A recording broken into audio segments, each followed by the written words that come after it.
Hey guys, welcome to Quick Tech Take. Today we've got some interesting updates from several tech giants like Meta, Intel, Samsung and even VR headsets. We'll be kicking off with Meta VR headsets, followed by Galaxy Watch 5 updates, then to Intel Arc graphics and rounding off with Google DIY repairs project. You can jump to whichever section you are more interested in the video description. Please push the like button and share this video, and also click the subscribe button. Okay, we'll be starting off with VR, where Meta's rebranding, that is ditching of the Oculus name, is not fully complete yet. Some users who recently bought the Quest 2 noticed the new Meta logo out in front, where the Oculus logo used to be. But some remnants of Oculus still remain, like the home button on its right hand controller, and is still referred to as Oculus button in the official documentation. The Meta Quest 2 is the most successful VR headset, selling over 12 million units as of publishing this video.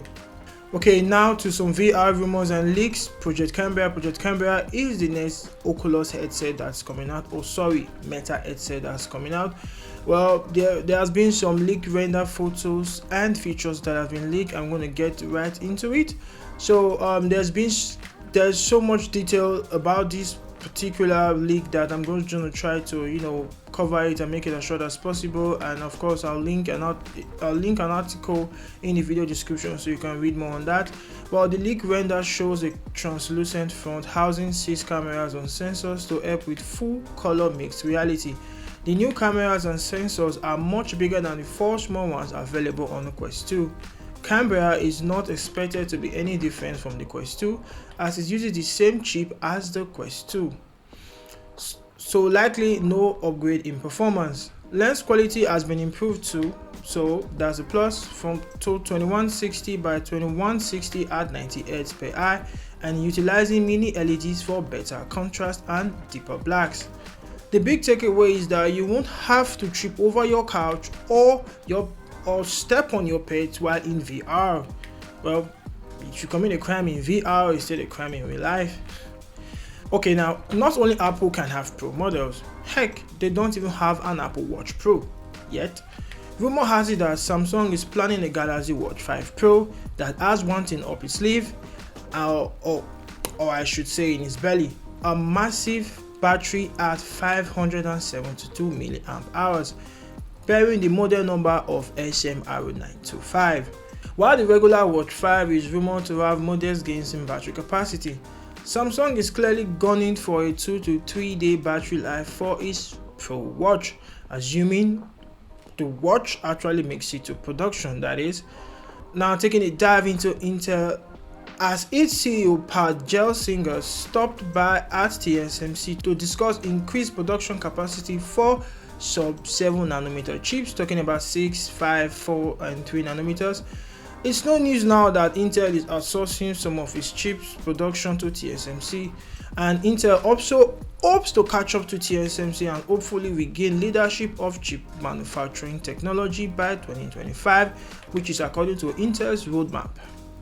Of course, TSMC won't stand by and fold its arms and watch Intel take over the business from them.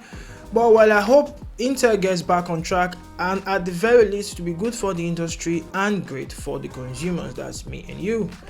Still on Intel and Intel's mess of communications that has surrounded its Arch GPU release. The Arc 350M is only available in South Korea as of today through Samsung on the Galaxy Book 2.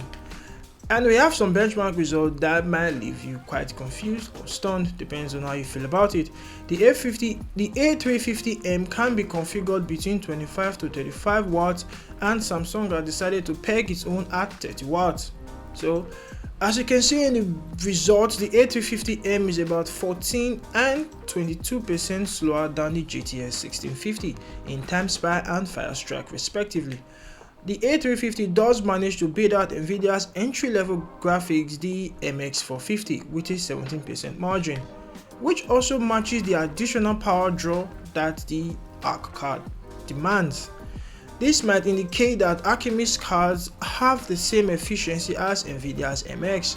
But Intel's Arc graphic drivers are not where Intel would like them to be right now.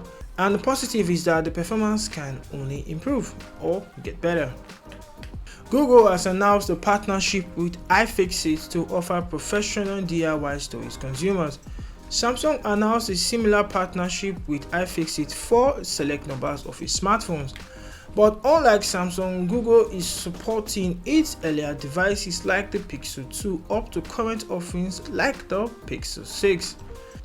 And this should be the case going forward.